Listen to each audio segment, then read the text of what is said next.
Well, I mean, my first climate action plan I just wrote by myself without anyone else involved, so I've definitely thrown that out. I'm trying to be a little bit more inclusive now.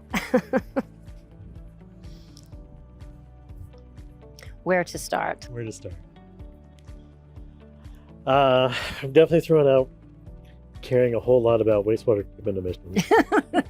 Yes. It's the most complicated part of the whole thing, and yet it's the smallest piece. Always, by far. By far. So yeah, we got to be smarter about where we focus our time and attention.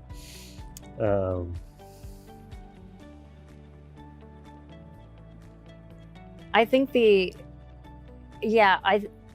especially in the greenhouse gas inventory space, I feel that it's so easy to just get bogged down in the weeds, needing to tick the box of the protocol and every this way and that, and not picking your head up and being like, oh yeah, hey, it's 115 degrees today for the 4th day in a row.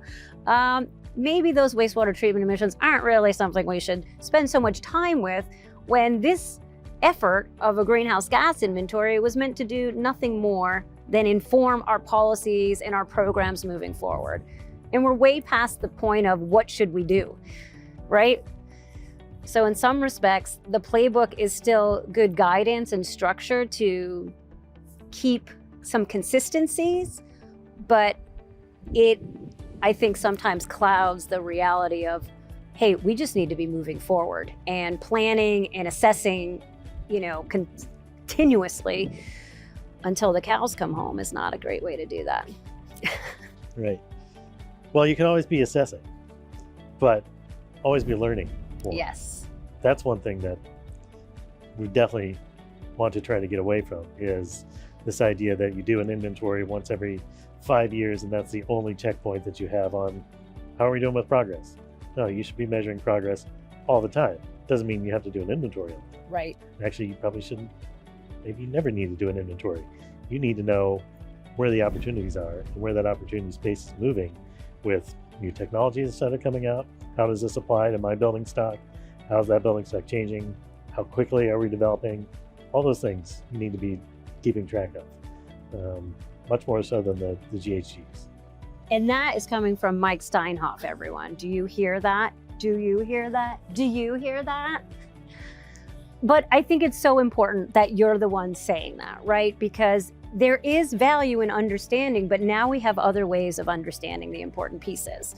And, of course, us being in Massachusetts, the state has been doing so much, and the decarbonization roadmap, the clean energy plan, there's all these resources available from the state that we can then use at the local level to save time. The state's actually trying to help the communities not spend so much time on those things, but we all just fall into that old hat. It's like, oh no, well, I have to do this protocol compliant inventory. Oh, and I've got to report to CDP. No, you don't. Or, I have to hire a sustainability director. That's what we have to do. And I think we know, even having been a sustainability director, I find it crazy that every little tiny town in the country feels that they need their own sustainability director. You don't. When I was in that role, I knew that if I actually accomplished my ultimate goal as a sustainability director, then I would work myself out of a job.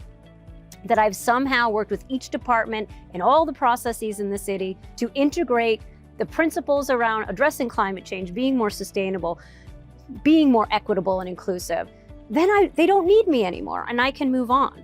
And it's really just become the reverse. Oh, we have a sustainability director. Okay, the climate action work's your problem, when most sustainability directors have authority over literally nothing. No assets, they'll have some programs or whatnot, but they're not controlling much in the community. And so, I think it's just, again, it can be a real waste of money. You've got to prioritize. If you're spending $100,000 a year on one person who can't possibly be an expert on everything in that space, could that money be spent better another way? It doesn't mean you don't need help, but does it have to necessarily be a new position? And we need the people who are experts in all their domains, whatever department they're running, whatever department they're the lowest person on the rung. They need to be knowing how this integrates with their day-to-day tasks. It's about mainstreaming, and that's the only way we can do it at the scale that it needs to be done. And that's really where I think KLA's integrated approach is so key, because we come in, we bring everyone to the table, we understand what they're controlling, what their current processes are, what are their priorities, and try to help create some alignment with that, with the climate action plan, and then help them all kind of move forward together. And then being available after the plan to walk through implementation, to supplement or be that sustainability office as we're helping them build capacity to do it for themselves.